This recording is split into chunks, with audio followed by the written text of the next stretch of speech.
विधानसभा में बहुत बेहतर काम कर रहा हूँ, स्वास्थ्य के क्षेत्र में काम कर रहा हूँ, रोजगार के क्षेत्र में काम कर रहा हूँ। वर्तमान में इस विधानसभा के 3000 गरीब बच्चों को पेंसिल, कॉपी, इरेजर, रबड़, शार्पनर वितरण का काम करवाता हूँ और शिक्षा से समृद्धि एक कार्यक्रम चलवाता हूँ, जिसके माध्यम से सरकारी स्कूलों में पढ़ने वाले छात्रों को 2 घंटे निःशुल्क उनके ग्रामीण परिवेश के इर्द गिर्द कोचिंग की व्यवस्था की जाती है, जिसमें वो छात्र अपनी ज्ञानात्मक वृद्धि को, मात्रात्मक वृद्धि को और गुणात्मक वृद्धि को चेक करते हैं और जो शिक्षक होते हैं वो उनके शैक्षिक उन्नतिकरण के लिए कार्य करते हैं। समाज सेवा का कार्य ये निरंतर कार्य, राजनीति सिर्फ उसका माध्यम है।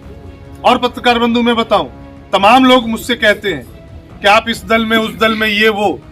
मेरे लिए राजनीति सिर्फ समाज सेवा का साधन है।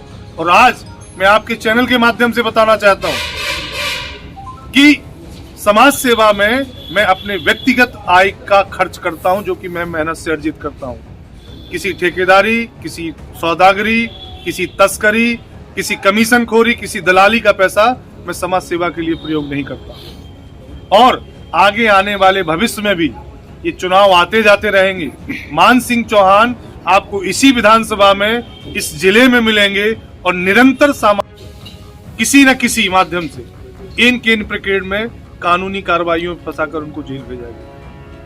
क्या उनके परिवार को कष्ट नहीं है? क्या यह समाज की क्षति नहीं है? इसीलिए मैं इस क्षेत्र के युवाओं को एक संदेश देना चाहता हूं कि आप के पास अगर एंड्रॉयड मोबाइल है तो उस एंड्रॉयड मोबाइल के माध्यम से आप किसी पार्टी का प्रचार प्रसार नहीं करिए। उस एंड्रॉयड मोबाइल के माध्यम से आप अपने भविष्य के कैरियर को संवारिए, अपने समाज को संवारिए, आप अपने देश को संवारिए।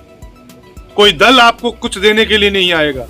अभी आपने देखा होगा 2 दिन पहले इलाहाबाद में, पटना में शिक्षित छात्रों की जो कंपटीशन की तैयारी कर रहे हैं, प्रतियोगिता की तैयारी कर रहे हैं, किस प्रकार मारा पीटा गया है।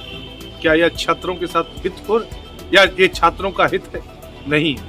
इसीलिए मैं चाहूंगा इस क्षेत्र के संपूर्ण युवा साथियों से कहना कि आप के हाथ में जो मोबाइल है, एंड्रॉयड मोबाइल है, उस एंड्रॉयड मोबाइल को आप अपनी सशक्तिकरण का साधन बनाइए। और 2022 में भी बहुत सारे नेता यहाँ चुनाव लड़ने के लिए आए हैं, चुनाव लड़ रहे हैं। हारने के बाद पुनः ये 2027 में नहीं मिलेंगे। लेकिन मान सिंह चौहान, मैं आपके चैनल के माध्यम से इस विधानसभा ही नहीं अपितु इस जिले के और राज्य की संपूर्ण जनता को मैं आश्वस्त करना चाहता हूँ कि जो सामाजिक जीवन में मैं जो कार्य कर रहा हूँ वो अनवरत मेरे जीवन पर्यंत चलते रहेंगे।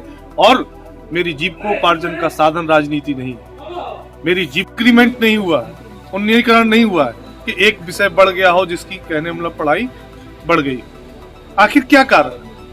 यह क्षेत्र इस समय इतना पिछड़ा है और उस पिछड़ेपन का मुख्य कारण जो है वो है शिक्षा। और अगर इस क्षेत्र की प्रतिभाओं को शिक्षा के संपूर्ण साधन उपलब्ध करा दिए जाए तो यह क्षेत्र भी